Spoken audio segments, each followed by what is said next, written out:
வணக்கம். கோவை நீலகிரி செய்திகளுக்காக செய்திகள் வாசிப்பது சரவணன். உதகையில் 10ஆம் வகுப்பு மாணவியை பாலியல் பலாத்காரம் செய்த வழக்கில் முன்னாள் காதலன் உட்பட 4 பேர் கைது. 3 பேரை தேடி வரும் காவல்துறையினர்.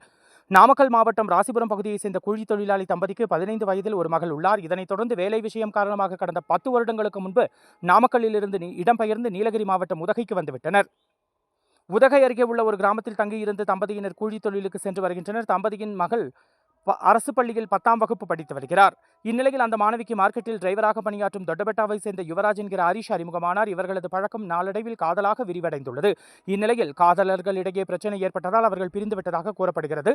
இதனைத் தொடர்ந்து மாணவி படிப்பில் மட்டும் கவனம் செலுத்தி வந்தார். கடந்த 10ஆம் தேதி மாணவியின் உறவினர் வீட்டு விசேஷம் சம்பந்தமாக மாணவியின் தந்தை சொந்த ஊர் சென்றுள்ளார். மாணவியின் தாயார் வேலைக்கு சென்ற நிலையில் தன்னுடைய தோழிகளை பார்க்க செல்வதாக கூறிவிட்டு வெளியில் சென்ற மாணவி நீண்ட நேரமாகியும் வீடு திரும்பாததால் அதிர்ச்சியடைந்த மாணவியின் தாயார் பல இடங்களில் தேடி பார்த்தும் மாணவி கிடைக்கவில்லை என்பதால் இதுகுறித்து தேனாடுகம்பை போலீஸ் நிலையத்தில் புகார் அளித்தார். மாணவி மாயம் என்ற வழக்கு பதிவு செய்து போலீசார் விசாரணை நடத்தி வந்தனர். இந்நிலையில் 13ஆம் தேதி மாணவி மீண்டும் வீட்டுக்கு வந்த நிலையில் விசாரணையில் தீபாவளிக்கு சொந்த ஊர் செல்வதற்காக மாணவி மேட்டுப்பாளையம் சென்றுள்ளார்.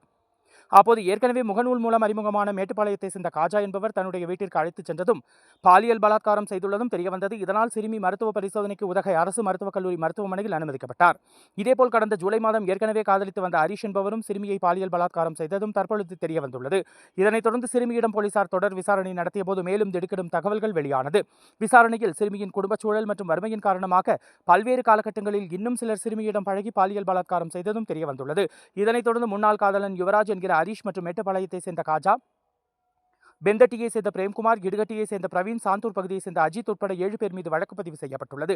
இதில் ஹரிஷ், பிரவீன், பிரேம்குமார், அஜித் ஆகிய 4 பேரை போக்சோ சட்டத்தின் கீழ் வழக்கு பதிவு செய்து உதகை ஊரக காவல் நிலைய ஆய்வாளர் பழனியம்மாள் தலைமையிலான போலீசார் கைது செய்தனர். தலைமறைவான மேலும் 3 பேரை காவல்துறையினர் தீவிரமாக தேடி வருகின்றனர். கோவை நீலகிரி செய்திகளுக்காக எமது சிறப்பு செய்தி ஆசிரியர் தமிழ் வெங்கடேசன்.